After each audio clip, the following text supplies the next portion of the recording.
Good evening and welcome to Tucker Carlson Tonight. In just a moment, Attorney General Jeff Sessions joins us for an exclusive interview to talk about the day's avalanche of news.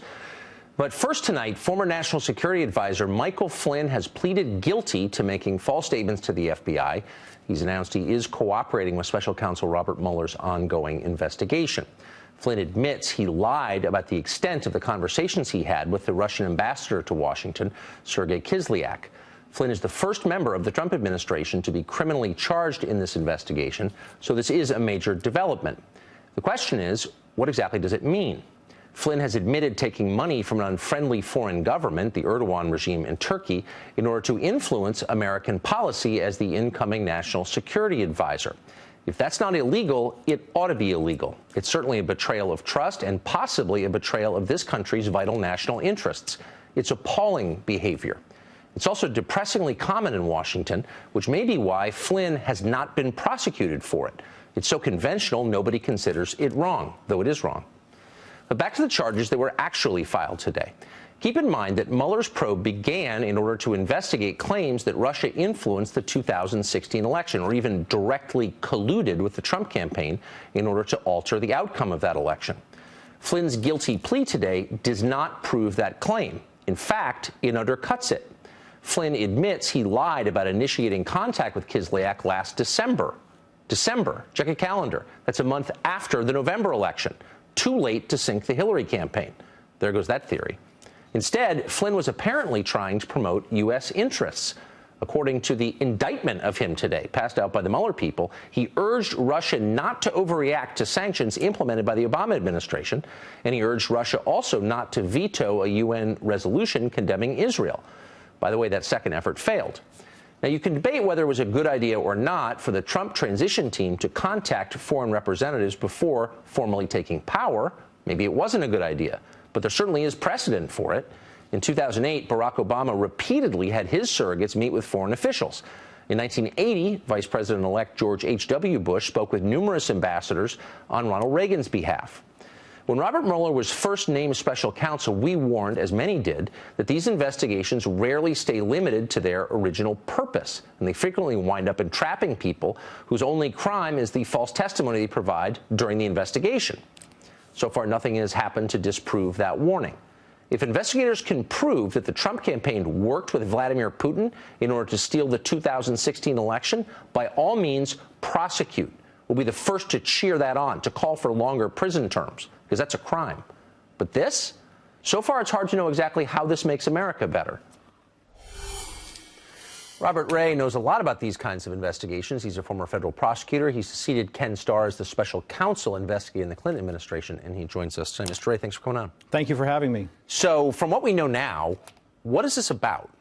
What's the point, do you think, of indicting General Flynn on this charge? Well, independent of a special counsel investigation, obviously false statements to the FBI are a serious issue that may well warrant prosecution, and that prosecution was brought. I mean, I think people have known from the earliest stages of the Mueller investigation that both Manafort and Flynn had exposure, right, and they've now both been prosecuted. The second piece of significance is that General Flynn is cooperating with Mueller's investigators, so we've now learned and confirmed that for the first time today. That's also significant. I assume the exposure would stem from his lobbying for the Erdogan government in the months before he became National Security Advisor, which strikes me as immoral, if not illegal, but that's not included in this. I wonder if you can guess what the special prosecutor believes he's moving toward. Well, that was a little hard to figure out. I mean, I looked at it today to see just a false statements prosecution by a defendant who is cooperating with the investigation. If where you'd think they would be going, which would be a proof of a conspiracy to commit a violation of the Logan Act, you would have expected a cooperating defendant to have pleaded guilty to that charge if what he's going to do in the future is cooperate against others in an effort to help the government make that charge. So it's odd, to say the least, that only a false statements case was brought against him, suggesting at least the possibility that this doesn't go any place further, beyond his own criminal misconduct. So, and not to minimize that, you shouldn't lie to federal agents, it's a crime, but now you've had 4 people charged, and it's possible that it's not leading towards some kind of legal crescendo where the president himself is charged with something or people even closer to the president? Well, Bob Mueller's task is to find the facts and take them wherever they may lead. Where they may lead may be no place, meaning no further than this. We don't know yet. We don't know what else he has. I mean, I think everything up to this point has always suggested that it was inevitable that Paul Manafort and Michael Flynn would be prosecuted. I think most reasonable, knowledgeable observers of the investigation had concluded long ago that that's where the investigation at least would go. Now, whether it goes further or not, who's to say? So Flynn's cooperating in order to do what? Do we have any guess? Well, to help investigators determine whether or not other crimes have been committed. But, as I suggested, I'm reading between the lines, and so you can't, say for certain. But it is an odd development if they really had more, why they didn't demand that Michael Flynn plead guilty to more. Right. And it suggests at least the possibility that the reason that didn't happen is because he doesn't have more. I don't want to in any way minimize the seriousness, again, of dishonesty, which is a crime, and it's wrong.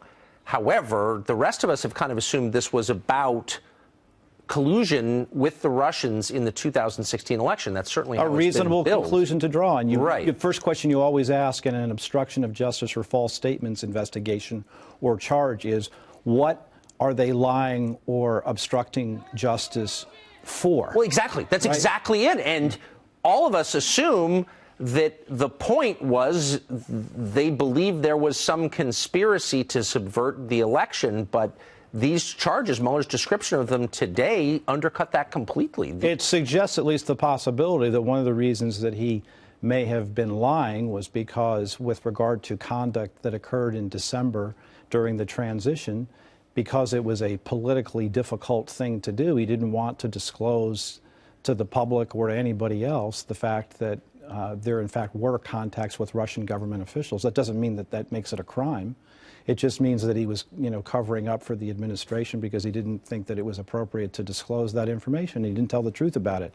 Bad idea with regard to telling that to the FBI. And if he had had a lawyer present, and my understanding is he didn't have a lawyer present, a lawyer would have certainly counseled him about the dangers of making false statements to federal agents. If that's as far as this goes, this is a massive waste of time, and we're all owed an apology, in my opinion. Well, I mean, you can say that, but also it's important, if there's no there for there to be a full investigation and to actually at the end of it come forward and say, you know what, we've looked at this fully and there's no there, and that's the end of it. That's what Ty Cobb, the president's lawyer, seemed to be suggesting today. The White House is committed to a full effort to cooperate with investigators, and that we hope that this will lead now to the beginning of the end and an expeditious conclusion to the investigation. Let's hope so. I have said all along that I really do hope the lessons of history have been learned and that Bob Mueller can conclude his investigation, well in advance of the midterm elections. Yes. I still think that's possible, but it depends on, things that we obviously don't know yet. In advance of the 2020 elections, even. Well, but I'm even more hopeful with the midterms that it happens sometime,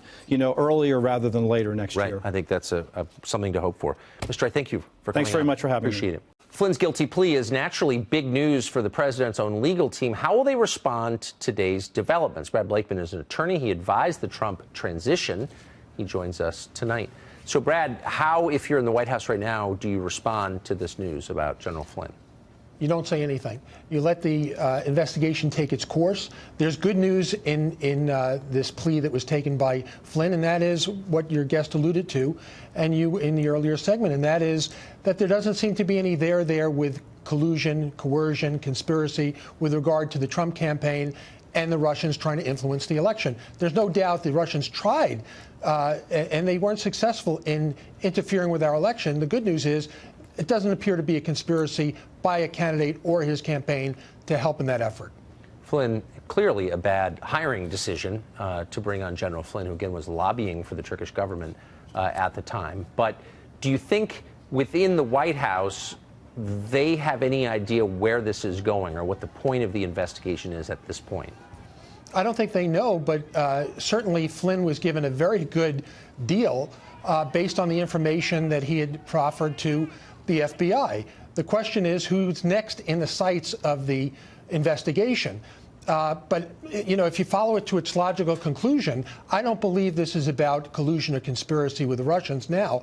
I think it's about lying. Yeah. Did the people who talked to the FBI lie about their involvement? You may think you're doing something wrong when, in fact, you're not. And certainly there was nothing improper with Flynn or anybody else as President-elect's transition team to reach out to other countries. What's so striking about the description of these charges released by the Mueller people today is how many private conversations are described in detail. Conversations between General Flynn and Ambassador Kislyak, other Russian officials unnamed, a number of unnamed transition officials. It suggests to me that all of this was surveilled by federal investigators. Do you think that's where the description came from, or do you think people at the White House have described these conversations to the Mueller people? And how paranoid would you be if you realize that every phone conversation you had was being listened to by the U.S. government, which apparently is what seems like what's going on? Well, you have to understand that when you as an American citizen are talking to a foreign agent, whether it's the ambassador or charge or whoever it may be, whether they're in this country or outside the country, that you would suspect that those calls, especially with adversarial governments, would be surveilled. Right. So wouldn't you be on guard to that, especially if you're Flynn and you've been in the intelligence community and you've headed an agency? You would think that our government was on the ball. You certainly had privy to the information when you were doing it.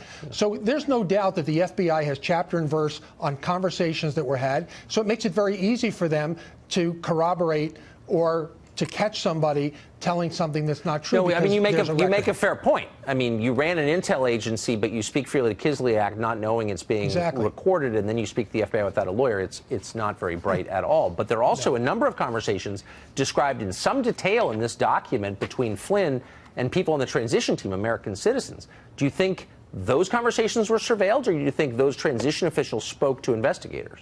Well, I would hope that it was testimony that was given to investigators and not surveilled, because in order for that to happen, there would have had to have been a warrant. And I would be very interested into how that warrant was made. Was it on information that was corroborated? Was on hearsay? These are things that would be very troubling if, in fact, Americans were being surveilled by law enforcement. Yeah, well, they are being.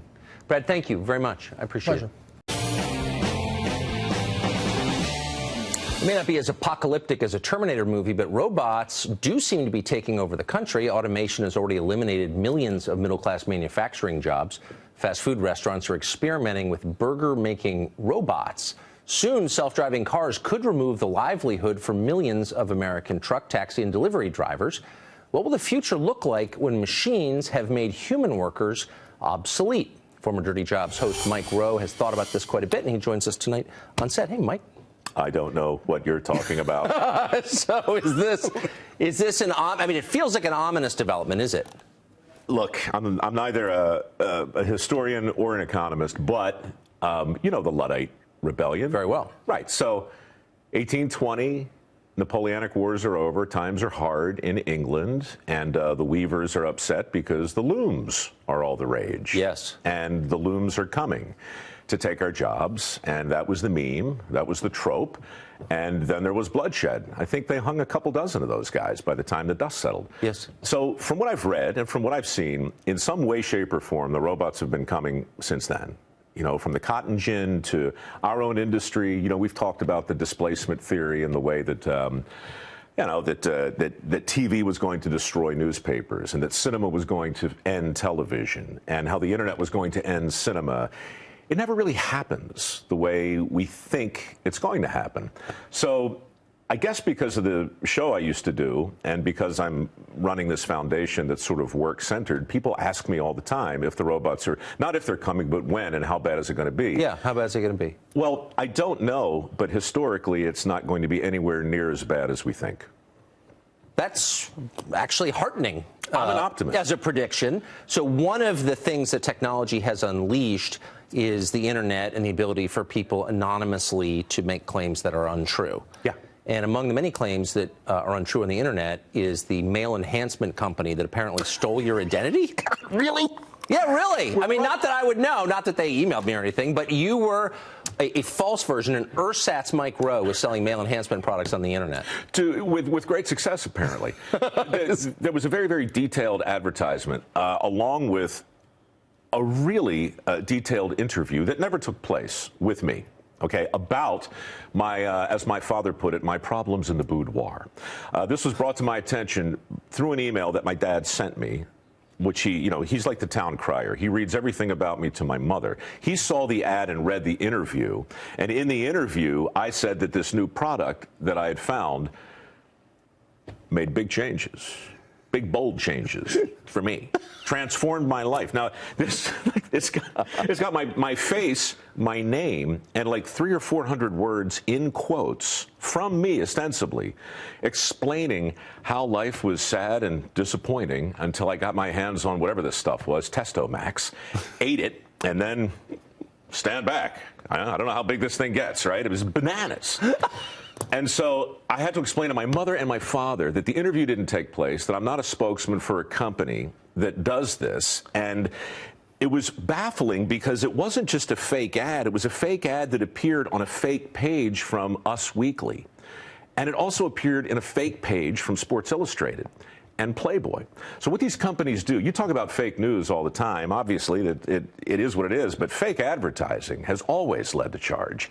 And so I went on the Facebooks and I wrote about the egregious claims and the humility of having to talk to your parents about the fact that you never needed the product in the first place. But was there any recourse? Did you get the ads taken down? The next day, I mean, no, there's nothing you can do because they constantly change the algorithm behind it. Right. So it's this shape-shifting thing. But I got a call from the Better Business Bureau the next morning saying, look, this is very brave of you to come out and talk about this. I'm not brave, I'm just annoyed. And they're like, well, we should talk about really getting behind this because dozens of celebrities, yes, Dad, I'm a celebrity, their names and likenesses have been co-opted to sell products that make you more all that. They've been selling Testomax, too. There's a fine line between annoyed and brave. There really is. I mean, it's incredibly blurry these days. and in fact, I have no idea. It's a curved line. It's a curved line. I will stop with that. Mike Roth, it's always great to see you. Thank you. Sure.